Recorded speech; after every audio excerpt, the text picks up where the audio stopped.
오늘 우리에게 주신 하나님의 말씀은 사도행전 2장 17절의 말씀입니다.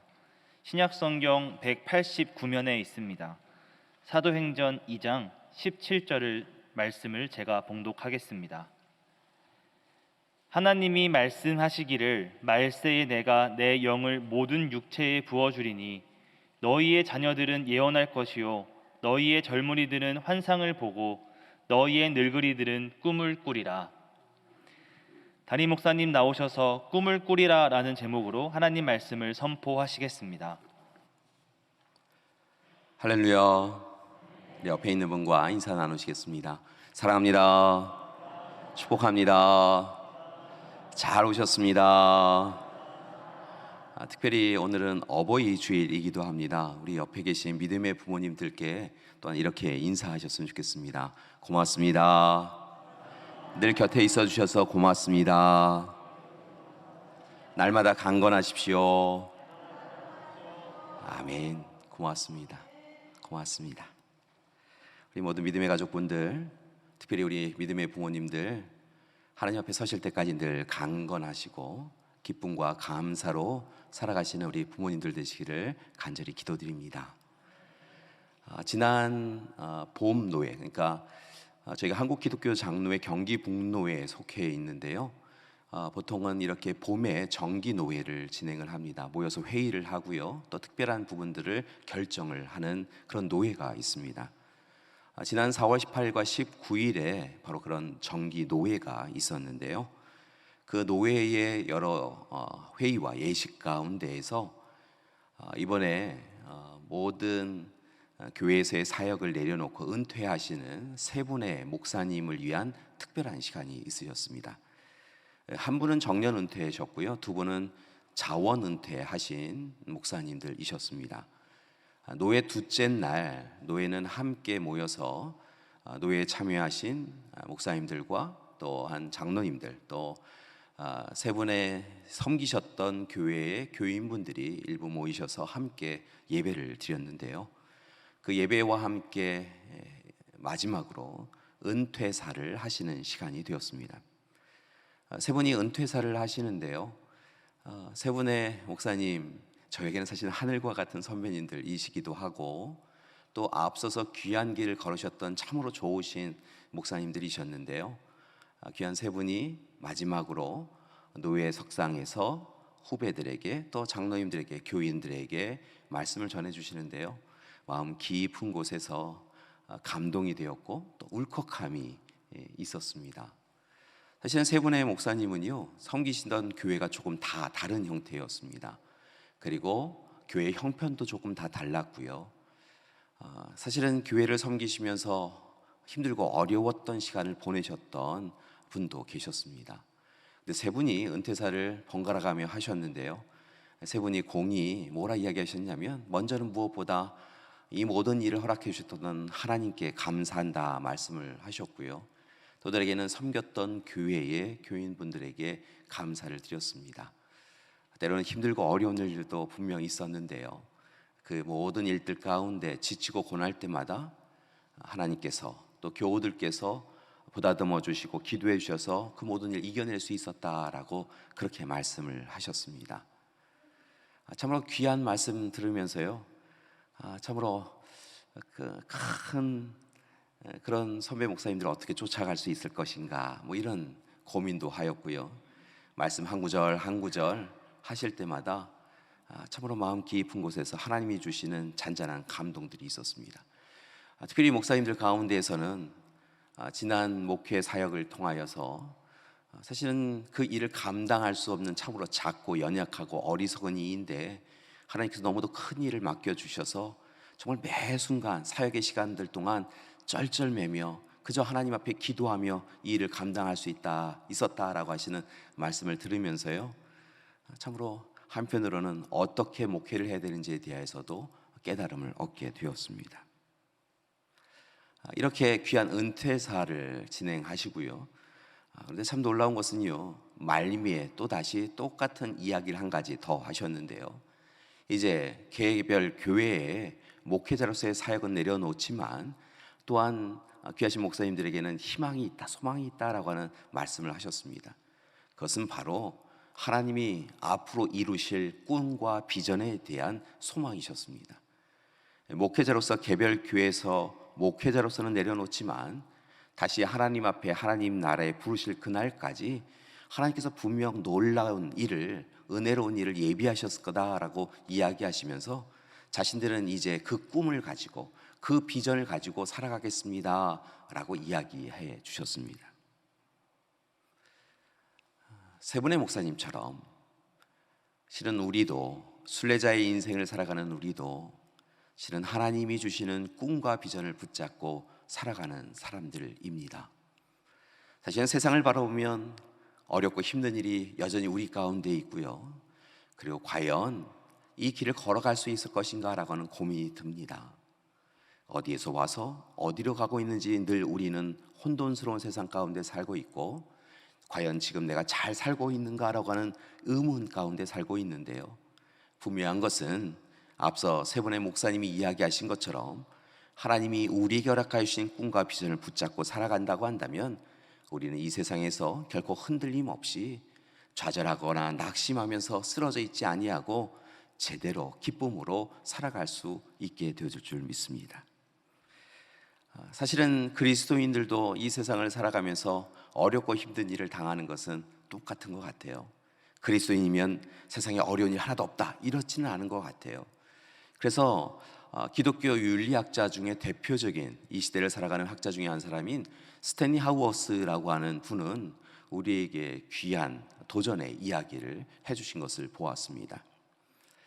사실은 이 스탠리 하우어스라고 하는 이 분은요, 사실은 본인이 실제로 어려운 시간을 많이 보내셨던 분이십니다.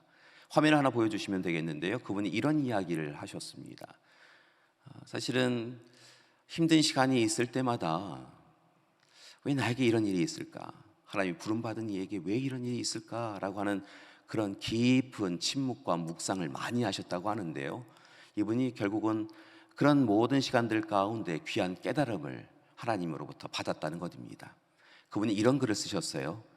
그리스도인들도 삶의 정답을 알지 못하고 자주 길을 잃어버리고 헤매는 존재라는 것입니다.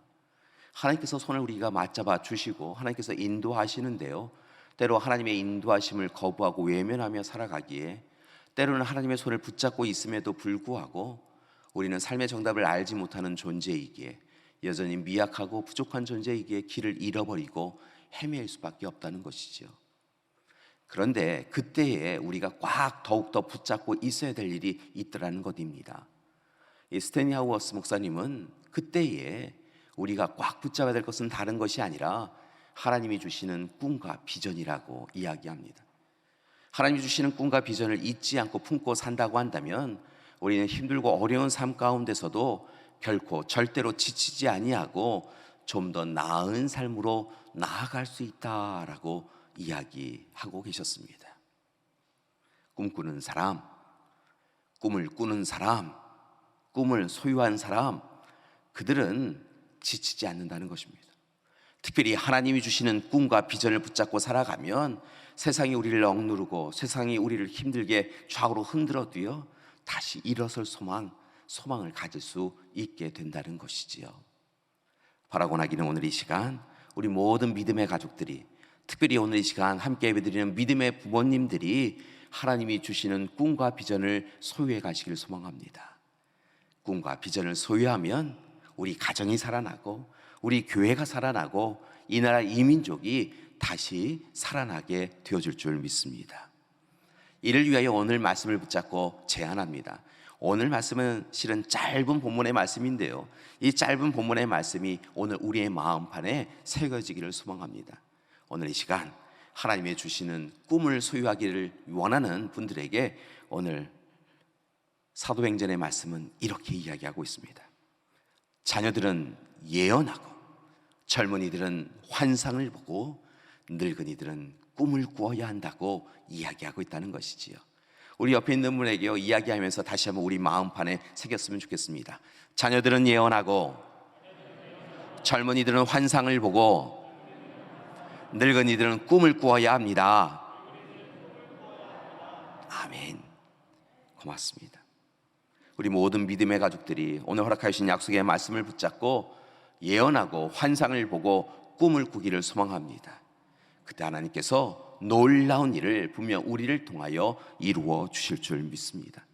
특별히 무너지고 해체되어지고 갈 길을 알지 못하는 가정과 교회를 하나님께서 예언하는 자들 통하여, 환상을 보는 자들 통하여, 하나님 주시는 꿈을 꾸는 자들 통하여 다시 온전히 세워주시고 이끌어 주실 줄 믿습니다. 오늘 우리가 함께 사도행전의 말씀을 보았는데요, 이 말씀은 실은 베드로의 설교의 앞에 부분, 초입 부분입니다. 베드로는 오늘 말씀을 통하여서 17절 말씀에서 그리고 36절까지의 말씀까지 쭉 설교의 말씀을 전하고 계시는데요, 잘 아시다시피 베드로는 사람들 앞에 서서 이야기하는 것이 익숙하지 않은 사람이었습니다. 그런데 오늘 말씀의 앞에 부분을 보면 베드로를 비롯한 120여 명의 사도가 함께 오순절 마가다락방에서 성령의 감동을 누리게 되었고요, 그 성령의 체험을 한 이후에 성령의 이끄심을 받아서 사람들 앞에 서서 담대하게 하나님의 말씀을 전하게 된 것이지요. 그런데 오늘 이 시간 그렇게 하나님의 복음의 말씀을, 하나님의 귀한 약속의 말씀을 전하는 베드로가 자신의 설교를, 하나님이 주시는 그 설교의 말씀을 전하면서 앞서서 요엘 2장의 말씀을 함께 인용하는 것을 볼 수 있습니다. 특별히 요엘서 2장 28절의 말씀이 오늘 말씀에도 이어지고 있는 것을 볼 수 있는데요, 베드로가 인용한 이 요엘서의 말씀은 사실은 오늘 말씀에서 시작되어져서 꽤 많은 본문을 차지하고 있습니다. 그렇다고 한다면 왜 베드로는 이 요엘의 말씀을 자신의 설교에 앞서서 인용하였던 것일까요? 이유가 있습니다. 이 요엘이라고 하는 사람은 부두엘의 아들인데요, 이 요엘이라고 하는 이름은 하나님은 하나님이시다라고 하는 의미를 가지고 있습니다. 하나님은 하나님이시다, 여호와는 하나님이시다 라고 하는 이 이름을 가지고 있는 요엘은 그의 인생을 가운데에서 하나님의 부르심을 받고 예언자로서 이스라엘 백성들에게 오직 하나님이 하나님이심을 고백하며 하나님 뜻대로 살아가야 한다라고 하는 것을 강조하였던 것을 볼 수 있습니다. 요엘의 시대 이스라엘 백성들은 악하였습니다. 하나님이 그들과 함께 하심을 날마다 시인하고 고백하며 하나님의 자녀로, 하나님의 백성으로 살아야 하는데요, 그들이 악하였습니다. 하나님 없이 하나님을 외면하며 그렇게 살았다는 것이지요. 하나님 앞에 부정하였습니다. 하나님의 뜻을 외면하였습니다. 그래서 마침내 하나님께서 그들에게 이렇게 살아서는 안 돼라고 경고의 말씀을 전하시다가 마침내 요엘을 통하여 심판의 말씀을 전합니다. 요엘을 통하여 전하신 심판은 대체적으로 보면 두 가지인 것을 볼 수 있는데요, 하나는 가뭄에 대한 예언이었고 또 다른 예언은 메뚜기와 관련된 심판이었습니다. 앞서 출애굽의 사건이 있을 때 애굽에 내린 심판 가운데서도 메뚜기가 있었는데요, 이스라엘의 몇 차례 심판의 예언이 전하여질 때마다 메뚜기가 등장하는 것을 봅니다. 우리에게는 메뚜기는 사실은 연약한 존재처럼 보이는데요, 이 이스라엘 사회를 비롯한 근동 사회 속에서는 메뚜기가 한번 한 동네를 지나가면 이 메뚜기가 모든 것을 다 갉아먹어서 아무것도 남지 않는 참으로 끔찍한 일이 일어났다는 것입니다. 그러니까 이 메뚜기와 관련된 심판은 이스라엘 백성들에게는 참혹한 그런 심판이었지요. 요엘이 오늘 이 시간 하나님 뜻대로 살지 않는 이스라엘 백성들을 향하여 바로 이 메뚜기 심판을 하나님께서 내리신다라고 이야기한 것입니다. 이제 너희가 자랑스러워하는 것 그거 아무것도 아니게 되었다. 너희가 소유하고 있다라고 얘기했던 그 모든 것이 이제 사라질 날이 왔다라고 이야기하면서 이제 하나님 앞에 다시 온전히 서야 한다고, 하나님만 바라보아야 한다고, 하나님이 하나님이심을 고백하며 살아가야 한다라고 그렇게 강조합니다. 그러면서 요엘은 하나님 앞에 옷만 찢고 통회자복하는 것이 아니라 마음을 찌르라고, 마음을 찢고 하나님 앞에 금식하며 회개할 때다라고 그렇게 강조합니다. 그리고 다시 하나님 앞에 서서 울부짖으라고, 그러면 자비롭고 긍휼이 많으신 하나님께서 우리를 용서해 주실 것이라고, 그러니 하나님 앞에 나아가 그렇게 회개하고 금식하며 기도하라라고 요엘은 강조합니다. 그러면서 하나님께서 그때 우리를 용서해 주실 거라고, 다시 치유와 회복의 역사를 이루어 주실 것이다 라고 강조합니다. 그러면서 요엘이 오늘 이 시간 이스라엘 백성들에게 이전에 다른 예언자들은 행하지 않았던, 말하지 않았던 귀한 예언을 한 가지 더 하는데요, 그것이 바로 무엇이냐면 성령이 강림하신다라고 하는 예언을 합니다. 성령이 강림하셔서 우리를 다시 사로잡는 역사를 이루어 주실 텐데, 그때 성령이 강림하실 때 많은 사람들이 예언과 환상과 꿈을 행하고 보고 꾸게 될 것이다 라고 이야기하고 있다는 것입니다. 오늘 우리가 함께 읽은 사도행전의 이 말씀이 사실은 요엘에 앞서서 기록되었는데, 이 요엘은 요엘서를 통하여서 이 모든 일이 어느 때 이루어지냐면 악한 백성들이 하나님 앞에 다시 매달려 기도함을 통하여 하나님께서 사랑과 자비의 마음으로 성령을 그들에게 부어주실 때, 그때 일어난다라고 이야기하고 있다는 것입니다. 여러분, 사실은 이 일은요 굉장히 놀라운 일이었습니다. 왜냐하면 이렇게 예언과 환상과 꿈을 본다라고 하는 것은요 사실은 일부 특수한 사람에게만 주어진 특권이다라고 생각하였기 때문인 것이지요. 당시에는 기름을 부음을 받은 사람들이 왕, 제사장, 예언자들이었는데요, 그들 가운데서도 예언을 하고 환상을 보고 꿈을 꾼다라고 하는 것이 모든 사람에게 주어지는 것이 아니었습니다.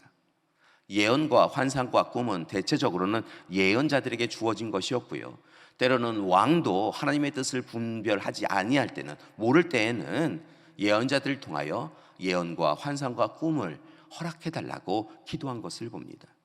물론 성경의 말씀에 요엘에서 이야기하는 예언과 환상과 꿈은 문자적으로 해석하면 예언은 미래에 일어날 일들을 아는 것이고, 그리고 환상은 깨어있는 상태에서 일어난 일들에 대하여 그 본질을 꿰뚫어 알 수 있도록 깨닫는, 그리고 또한 듣는 것을 이야기하고, 꿈이라고 하는 것은 어느 이가 잠들었을 때 하나님이 주시는 것인 것을 우리가 볼 수 있는데요, 사실은 오늘 말씀에서 이야기하는 이 예언, 환상, 꿈이라고 하는 것은 단순히 문자적으로 해석할 수 있는 것이 아니라 성령이 감동하셔서 허락해 주시는 하나님의 계시를 통칭하는 것을 볼 수 있습니다.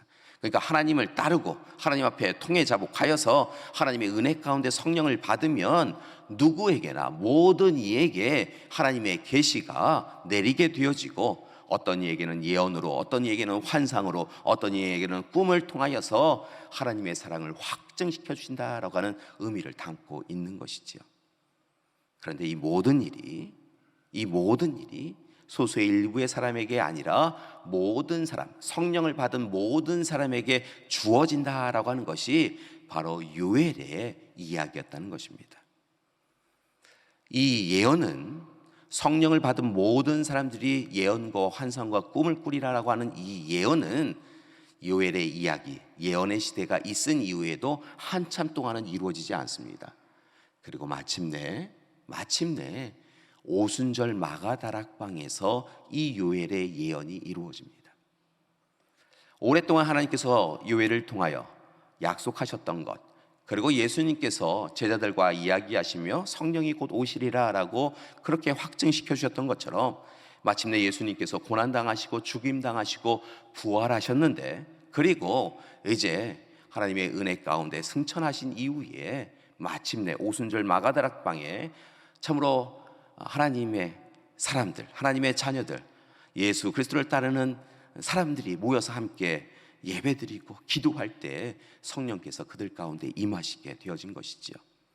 놀라운 것은 그때 성령의 체험을 하게 되어지는데요, 잘 아시다시피 성령의 불, 성령의 바람, 성령의 소통의 언어를 그들이 경험하면서 우리에게 놀라운 일이 일어났다라고 이야기하게 됩니다. 그들이 함께 예배드리고 그렇게 함께 방언을 통하여서 다른 나라의 언어로 통하여 하나님 앞에 영광 돌리는 것을 보면서 많은 이들이 술 취하였다라고 한 이도 있었지만, 하나님이 이루신 놀라운 일들을 보며 함께 많은 이들이 또한 감격을 누리었던 것을 우리는 기억합니다. 그때에 바로 그런 성령 강림 사건이 있었을 때 성령의 불, 바람, 소통의 언어만 있었던 것이 아니라 그 자리에 놀라웠게도 예언과 방언과 꿈에 놀라운 은혜가 있게 되었다는 것입니다. 그 자리에 있던 이들이 예언을 하였고요, 그 자리에 있던 이들이 환상을 보았고요. 그 자리에 있던 이들이 하나님 주시는 꿈을 통하여 그들의 삶에 곤고하고 힘겼던 모든 것을 내려놓고 희망과 소망을 붙잡을 수 있게 되었다는 것이지요. 그리고 이제 그렇게 성령 충만하여서 예언과 환상과 꿈을 행하였던 이들이 많은 다른 이들 앞에 서서 하나님의 말씀을 전하게 되었다는 것입니다. 놀랍고 감사한 것은요, 오늘 시간 그렇게 성령의 감동을 먼저 받은 베드로, 성령을 통하여서 예언과 환상과 꿈을 보게 되었던 베드로가 사람들 앞에서 하나님의 말씀을 전하였는데요, 오늘 말씀부터 시작되어져서, 오늘 우리가 함께 읽은 17절부터 시작되어져서 36절까지의 말씀을 쭉 전하였는데요, 놀라운 것은 그 자리에도 성령이 강림하셨다는 것입니다. 오순절 마가다락방에 임하셨던 성령께서 베드로가 설교하는 그 자리에도 임하셔서 그 자리에 있는 이들의 마음이 뜨거워지고 그들의 마음이 하나님이 주시는 위로가 가득하였고 그들이 마침내 나아가야 될 삶의 자리를 분명히 깨닫는 깨달음이 있게 되어졌다는 것이지요. 그리하여서요, 그곳에서도 예언과 환상과 꿈이 가득하게 되었다는 것입니다. 그리고 그 자리에 있던 이들이 우리가 어찌할꼬 하며 다시 하나님 앞에 서는데요, 그 시간 그 자리에서 무려 3,000명이나 하나님을 알지 못하던 이들이 하나님을 영접하고 예수 그리스도를 구주로 고백하며 교회 공동체를 이루었다라고 성경은 증거하고 있습니다. 이 시대가 참 어렵고 힘든 시대입니다. 가정이 해체되고 교회가 나아갈 방향을 잃어버린 시대이지요. 사실은 교회가 온전히 서야 나라가 살 수 있는데요, 교회가 흔들리니까 이 나라 이 민족이 어디로 가고 있는지 우리는 잘 알지 못합니다. 하나님의 부름을 받고 하나님의 보냄을 받은 그리스도인들이 각자가 처한 곳에서 하나님의 자녀로 온전히 서 나가야 되는데요, 우리가 마땅히 서야 할 자리, 우리가 마땅히 행해야 될 일에 대하여 우리가 알지 못하니까 이 나라 이 민족이 갈 길을 잃어버린 듯 보인다는 것이지요. 분명한 것은 다시 우리가 하나님 앞에 서야 한다는 것입니다. 그리고 요엘이 앞서 예언하였던 것처럼, 그리고 오순절 마가다락방에서 모였던 120여 사도가 그리하였던 것처럼, 베드로의 설교를 들은 초대교회 공동체가 그런 것처럼 우리도 오늘 이 시간 성령이 우리에게 온전히 강림하시고 우리가 오늘 이 시간 그 성령을 통하여 체험하고 성령 충만한 삶을 살아가야 될 때인 줄 믿습니다. 그래야 합니다. 그래야 다시 가정이 살고 교회가 살고 나라와 민족이 살 수 있기 때문인 것이지요. 오늘 이 시간 우리가 성령 충만하여서 약속하여 주신 대로 하나님이 허락하여 주신 귀한 그 예언과 환상과 꿈을 이루어 가야 우리가 다시 일어서서 주님과 함께 교회 공동체와 함께 예언과 환상과 꿈을 이루어 가야 우리가 살아날 수 있게 되어질 줄 믿습니다. 바라고 나기는 이 일을 위하여 오늘 이 시간 함께 예배드리고 계시는 믿음의 부모님들께 간곡히 부탁드립니다. 아직 믿음의 자녀들이 연약합니다. 어리석습니다. 둔합니다. 어디로 가야 되는지 알지 못하여서 그저 믿음의 부모님들 등만 바라보고 이 길을 걷고 있습니다. 그러니 제발 우리 믿음의 부모님들 오늘 이 시간 다시 하나님 앞에 서 주시고 성령 충만하셔서 성령의 언어로 예언과 방언과 꿈을 꾸시면서 하나님 앞에 서 나가시는 우리 믿음의 부모님들 되어주시기를 소망합니다. 여러분이 서셔야 우리가 다시 설 수 있기 때문입니다. 우리 믿음의 부모님들, 앞서서 성경이 이야기하고 있는 아브람처럼 서 주십시오. 아브람이 하나님의 말씀에 순종하셔서 하나님이 주시는 꿈을 붙잡고 발걸음을 띄었기에 그가 선택된 민족의 아버지가 될 수 있었지 않았습니까? 아브라함이 이삭, 야곱, 요셉으로 이어지는 그 자녀손들의 족장사의 가운데에서 세상에 다른 것을 탐하지 아니하고 하나님의 약속을 붙잡고 살아갔기에, 하나님이 주시는 꿈과 비전을 붙잡고 살아갔기에 그의 가족이, 그의 가문이 약속의 가문이 될 수 있었지 않았습니까? 따라서 바라고 원하기는 오늘 이 시간 믿음의 부모님들이 오늘 이 시간 앞서서 걸어가시는 이 길에서 결코 좌절하거나 낙심해서 다른 길로 서지 마시고 성령 충만하셔서 하나님이 주시는 귀한 꿈을 꾸시며 이 길을 걸어가시는 우리 믿음의 부모님들 되시기를 간절히 기도드립니다. 그때 우리의 자녀들이 우리 부모님들의 등을 바라보며 걸어오고 우리 가문이 하나님이 기뻐하시는 명문가, 신앙의 명문가들이 되어줄 수 있게 될 줄 믿습니다. 여러분, 우리 믿음의 부모님들이요, 성령 충만하여서 이 길을 걸어가는 것이 왜 중요하냐면요, 때로 우리의 자녀들이 힘들고 어려운 시간에 갈 길을 잃어버렸을 때 마땅히 가야 할 길을 온전히 잊지 않고 살아갈 수 있기 때문에 그렇습니다. 이스라엘 백성들이 길을 잃어버린 때가 있었습니다. 그들이 애굽에 거할 때, 포로지에 거할 때 그들은 정말 길을 잃어버렸습니다.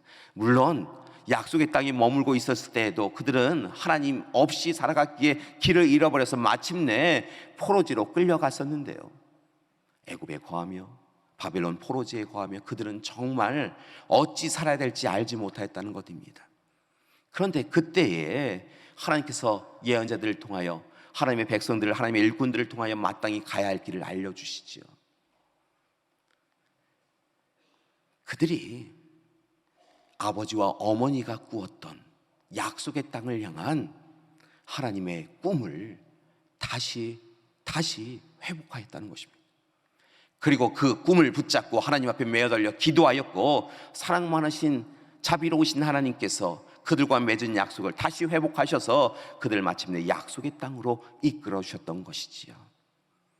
사랑하는 부모님들, 어느 우리의 자녀들이 혹 잘못된 길에 서 있다고 한다면 우리 자녀에게 하나님이 허락하신 꿈을 알려주시고 그 꿈을 위하여 함께 붙잡고 기도해 주시기 바랍니다.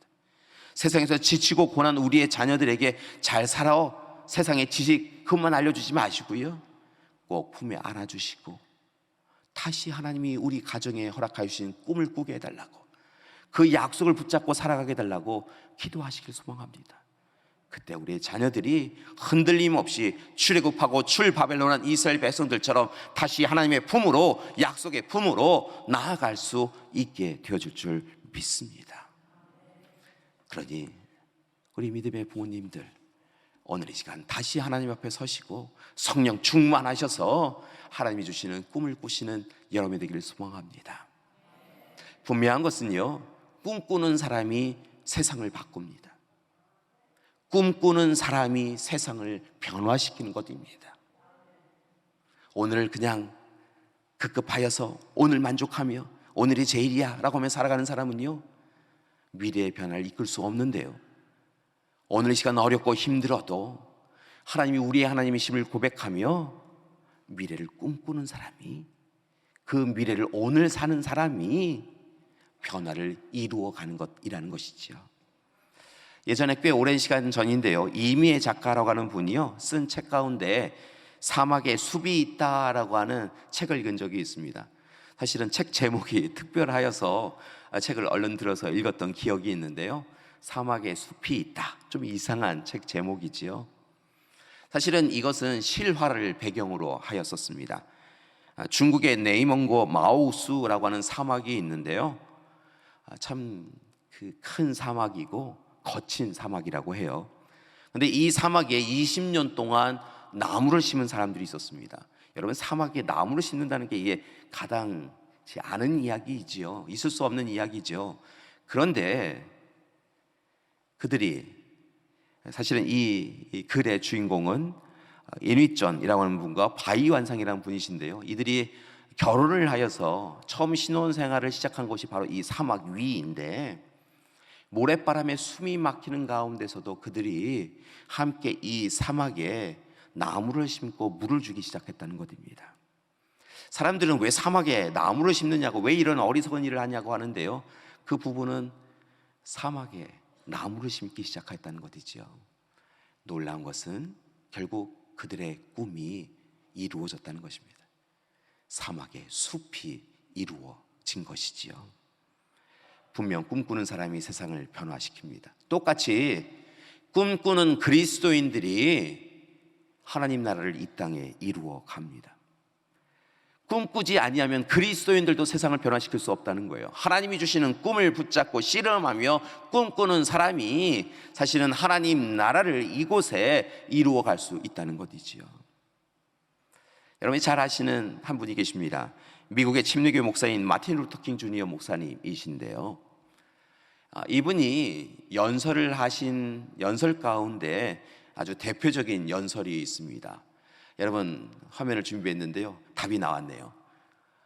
이분의 연설 중에 대표적인 연설이 바로 무엇이냐면 나에게는 꿈이 있습니다. I have a dream 라고 하는 문장으로 시작되어지는 연설이지요.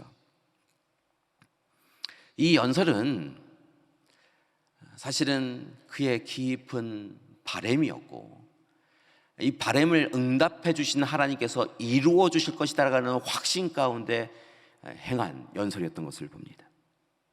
이 연설을 통하여 그는 흑인 어린이와 백인 어린이가 주인의 자녀와 종의 자녀가 형제 자매처럼 함께 손을 맞잡을 그날이 분명 이 땅에 이루어질 것을 믿습니다.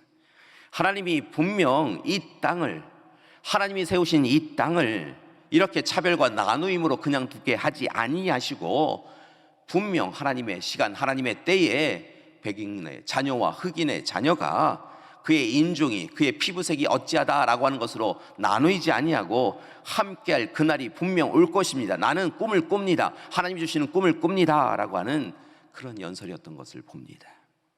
그리고 마침내 그 꿈은 이제 이루어져 가고 있습니다. 사랑하는 믿음의 부모님들, 사랑하는 믿음의 가족 여러분, 오늘 이 시간 어버이 주일을 맞이하여 우리는 이 가정의 달 무엇을 할까라고 하는 것에 참으로 고민하며 살아가고 있는데요. 함께 하나님이 주시는 꿈을 구하기를 소망합니다. 함께 예언하고 환상을 보고 그리고 하나님이 주시는 꿈을 구어가기를 소망합니다. 예언과 환상과 꿈에 대해서 이야기하니까요, 자꾸 신비적인 이야기만 생각하시는 분들이 있으시는데요, 사실은 신비적인 부분들만 이야기하는 것은 아닙니다. 물론 기독교는 신비적인 부분이 있습니다. 그런데 이 신비적인 부분이 때로 위험한 부분이 되어질 때가 언제인가라고 하는 것을 살펴보니까요, 그것은 사람이 자신의 이야기를 예언이라고, 자신의 이야기를 환상이라고, 꿈이라고 이야기할 때 문제가 생기더라고요. 이 예언과 환상과 꿈은 분명하게 말씀을 드리는데 하나님이 주시는 예언과 환상과 꿈이어야 합니다. 그 하나님 주시는 예언과 환상과 꿈을 가지고 우리가 살아갈 때에 하나님께서 분명 우리를 통하여 가정과 교회에 놀라운 일을 이루어 주실 줄 믿습니다.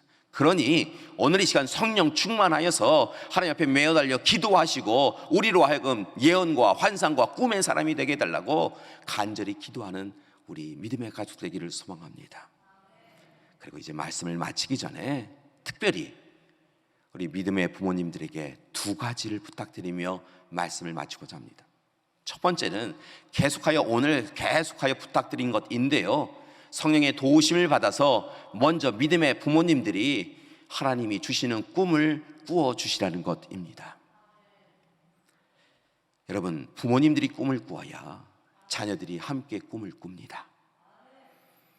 그런데 요즘 이 시대는 믿음의 부모님들이 먼저 꿈을 내려놓은 시대인 것 같습니다. 부모님들이 꿈을 꾸지 아니하시니까 자녀들이 꿈을 꾸지 않습니다. 부모님들이 하나님이 주시는 예언과 환상과 꿈을 의지하여 성령 충만하여 살아가지 아니하시니까 그저 세상의 이야기로 좌절하고 낙심하여 살아가시니까 부모님들의 등을 바라보며 살아가는 우리의 자녀들 또한 그저 세상만 바라보며 지쳐 쓰러져 가고 있다는 것입니다. 우리 부모님들 다시 일어서 주십시오. 그리고 성령 충만하십시오. 성령께서 우리의 삶을 이끌도록 내어 드리십시오. 그리고 성령 충만하여서 하나님이 주시는 예언과 환상과 꿈의 사람이 되어 주십시오. 특별히 꿈을 꾸어 주십시오. 여러분이 꿈을 꾸어야, 그리고 그 꿈을 자녀들에게 설명해 주고 자녀들에게 그 꿈을 이루기 위하여 함께 두 손 모아 기도하셔야 우리 자녀들이 하나님 주시는 꿈을 가지고 미래의 어느 시간에 지치고 고날지라도 다시 일어날 수 있게 되어질 줄 믿습니다. 우리 자녀들과 함께 성령 충만하셔서 하나님 주시는 예언을 하시고 환상을 보시고 꿈을 꾸어가시는 우리 믿음의 부모님들 되시기를 소망합니다. 두 번째 부탁드립니다. 이게 굉장히 중요한데요. 혹 우리 자녀 세대가 하나님이 주시는 꿈이 아니라 헛된 꿈을 꾸고 있다고 한다면, 여러분, 하나님 대신에 여러분이 가정의 부모님으로 계시는 것이니까요, 자녀를 사랑의 마음으로, 하나님의 마음으로 책망하고 꾸짖어 주셔야 한다는 것입니다. 부모님은 하나님처럼 한량없이 크신 사랑으로 품어주시고 이해해주고 받아주시고 품어주실 뿐만이 아니라 때로는 하나님께서 이스라엘 백성들을 꾸짖으셔 징계하신 것처럼 자녀들이 하나님 없이 살아갈 때 그들을 위하여 아픈 마음으로, 하나님의 마음으로 꾸짖어 주셔야 할 때도 있다는 것입니다. 믿음의 부모님들에게 부탁드립니다. 이것은 세상의 부모님들이 할 수 없는 일입니다. 그러니까 믿음의 부모님들에게 부탁드립니다. 혹 이 시간 믿음의 자녀들이, 우리 자녀들이 가인처럼 자신의 영광을 위하여서 믿음 생활하고 있다고 한다면 꾸짖어 주셔야 한다는 겁니다. 하나님 앞에 온전한 예배자로 서나갈 수 있도록 꾸짖어 주십시오. 혹 우리 자녀 세대가 엘리 대제사장의 두 아들이었던 홈니와 비느하스처럼 자신의 탐욕과 욕망만을 위하여서 신앙생활하고 있다고 한다면 그렇게 신앙생활하면 안 된다라고, 너의 꿈을 이루기 위해서가 아니라 하나님께서 너를 통하여 이루실 꿈을 위하여 살아야 한다라고, 그것이 옳다고 책망하고 꾸짖어 주셔야 한다는 것입니다. 교만하고 자만하여서 하나님 없이 살아가는 자녀의 손을 꽉 붙잡아 주셔서 하나님이 계신 그 길에 함께 손을 맞잡고 하나님 앞에 설 때까지 그렇게 서 나가시는 것이 우리 믿음의 부모님들이 마땅히 해 주셔야 될 일이라는 것입니다. 세상에 물질의 유산 남겨주는 것 자랑하지 마시고, 신앙의 유산, 하나님이 주시는 꿈의 유산을 주시는 것에 기뻐하며 그 유산을 허락해 주시는 우리 부모님들 되시기를 소망합니다. 우리 자녀들이 헛된 금송아지 앞에 두고 그것이 하나님인 양 섬길 때 하나님만이 하나님이심을 이야기하며 하나님 앞에 통회자복하며 울부짖어 기도하는 우리 믿음의 부모님들 되어주시길 소망합니다. 가정의 달입니다. 우리 믿음의 가정이 다시 온전히 서 나가야 될 때입니다. 코로나로부터 시작되어진 여러 가지 어려움이 우리 가정들을 무너뜨렸습니다. 경제적인 부분만이 아니라 실은 믿음을 무너뜨렸습니다. 이 믿음을 다시 누가 온전히 세워주시겠습니까? 우리 믿음의 부모님들 뿐입니다. 바라고 나기는 오늘 함께 예배드리는 우리 믿음의 부모님들, 지금까지 참 귀하게 사랑 베푸셔서 감사드리는데, 앞으로의 시간들 가운데서 우리 부모님들 더 건강하셔서 더 하나님 앞에 온전히 서셔서 우리 자녀들을 이끌어 주시는 귀한 부모님들 되시기를 간절히 기도드립니다. 그리하여서 오늘 시간 요엘이 이야기한 것처럼, 베드로가 이야기한 것처럼 우리 가정들이, 우리 능곡의 믿음의 가정들이 하나님의 품 안에서 성령 충만하여서 예언을 하고 환상을 보고 꿈을 꾸며 날마다 기쁨과 감사로 살아가는 그런 가정들 되시기를 간절히 기도드립니다. 이를 위하여 우리 마지막으로 옆에 있는 분에게 이렇게 인사 나누시겠습니다. 하나님이 주시는 꿈을 꿉시다. 하나님이 주시는 꿈을 꿉시다. 특별히 우리 옆에 있는 자녀 있으시면요, 더 손을 꽉 붙잡아 주시고 이렇게 이야기해 주셨으면 좋겠습니다. 하나님이 주시는 꿈을 꾸자. 아멘.